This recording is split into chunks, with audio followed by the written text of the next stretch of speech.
বোন বহু বড় একটা নিয়ামত।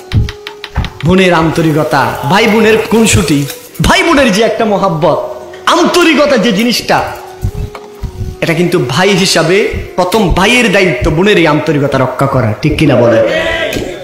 আমি আপনাদের কাছে বলবো, আপনাদের যদি বোন থাকে, বোনকে কখনো অবজ্ঞা করবেন না। বোন এটা আল্লাহর একটা কি নিয়ামত। প্রিয় দর্শক, আসসালামু আলাইকুম। আজকে রান্না করব লাউ দিয়ে বড়ি দিয়ে চিংড়ি মাছ।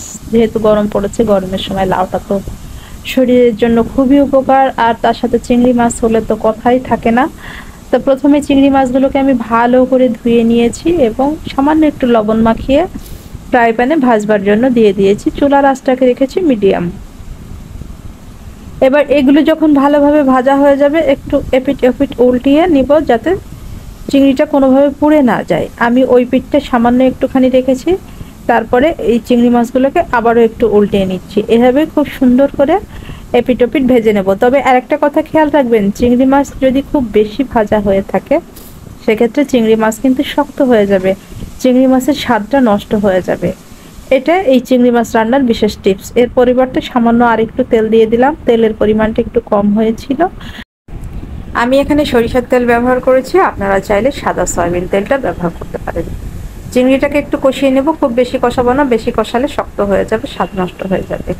এবার দিয়ে দিলাম একটু আধা চা চামচ আদার পেস্ট, 1 চা চামচ পেঁয়াজের পেস্ট এবং সামান্য একটু পানি। এটা দিয়ে আরও একটু ভালোভাবে কষিয়ে নাড়িয়ে চড়িয়ে তারপরে অন্যান্য মশলা বা যা উপকরণ দেওয়ার সেগুলো দিয়ে দিব। চিংড়িটাকে আমি দেখতেই পাচ্ছেন দর্শক ভালোভাবে কষিয়ে নিচ্ছি। এরপর আমি রেখেছি ধুয়ে কুটে লাউ, একদম কচি লাউ। এটা আমি খুব অল্প পরিমাণে দেব, সামান্য একটু, যেহেতু আমি খুব বেশি তরকারি রান্না করে ফ্রিজে রাখি না। এখন দিয়ে দিচ্ছি হলুদ আর লবণ। হলুদটাও খুব সামান্য পরিমাণের, আর লবণ তো স্বাদ মতো দিবেন।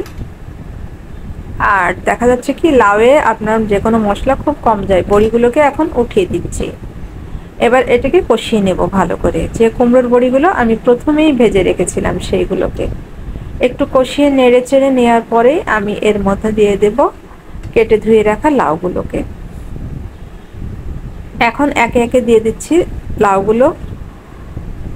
এখানেও লাউয়ের পরিমাণটা খুব যে একটা বেশি তা না, একটা লাউয়ের অর্ধেকের অর্ধেক আমি ব্যবহার করেছি।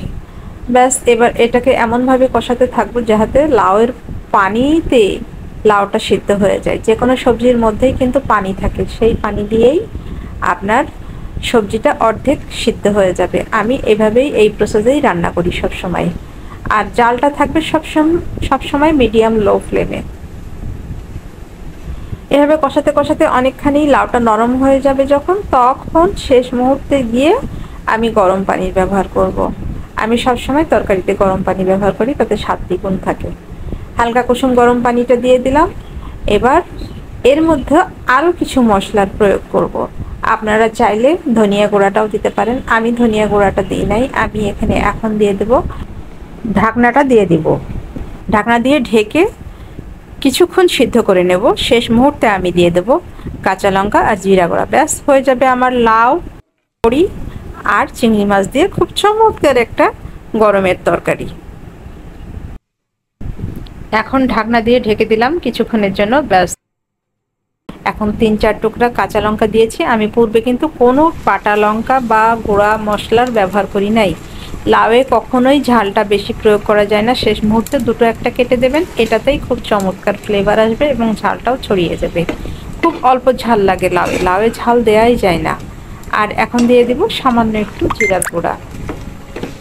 ব্যাস, হয়ে গেল আজকে আমার লাউ, বড়ি আর চিংড়ি মাছ দিয়ে তরকারি। এখন লবণটা একটু চেখে নেব। জিরা গুঁড়াটা দিয়ে দিচ্ছি। লবণটা চেখে নিয়ে যদি স্বাদটা পরিপূর্ণ থাকে তাহলে তো আর কিছুই বলার নেই, আর কিছুই দেওয়ার নেই। আমি তো এভাবেই রান্না করে থাকি। আপনাদের যদি ভালো লেগে থাকে এই প্রসেসটা, আপনারা রান্না করে দেখবেন। একটু গ্রেভি রাখবো, ঝোল ঝোলটা একটু রাখবো, যেহেতু চিংড়ি মাছ দিয়ে রান্না করছি তো একদম শুকনা লাউয়ের তরকারিটা ভালো লাগে না, একটু ঝোলটাই ভালো লাগে আমার কাছে গরমে। তো আজকে এই পর্যন্তই। আল্লাহ হাফেজ।